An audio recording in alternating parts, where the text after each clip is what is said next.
Satres Narkoba Polres Badung menangkap 6 pelaku penyalahgunaan narkoba dalam 3 bulan terakhir. Dari tangan para tersangka, polisi berhasil menyita puluhan paket sabu siap edar dan pil ekstasi. Satres Narkoba Polres Badung dalam kurun waktu kurang 3 bulan berhasil mengungkap 6 kasus tindak pidana narkotika dengan total 6 tersangka. Para tersangka ditangkap di lokasi yang berbeda-beda di wilayah Kabupaten Badung.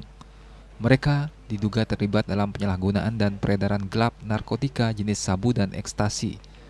Polisi berhasil menyita sejumlah barang bukti, diantaranya puluhan paket sabu siap edar seberat 103,67 gram dan 1 butir ekstasi.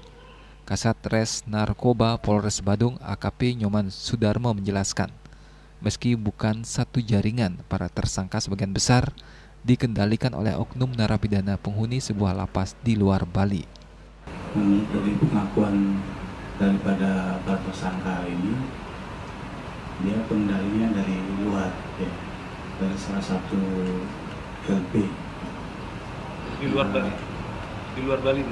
Ya, di luar Bali.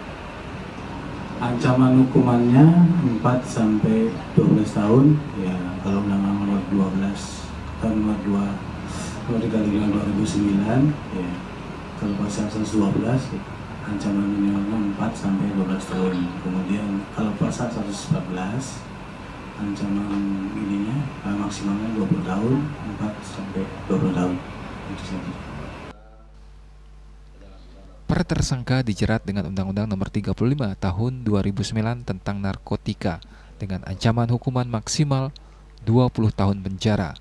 Polres Badung mengimbau masyarakat untuk melaporkan aktivitas mencurigakan di lingkungan sekitar. Rai Suwantara, Bali TV.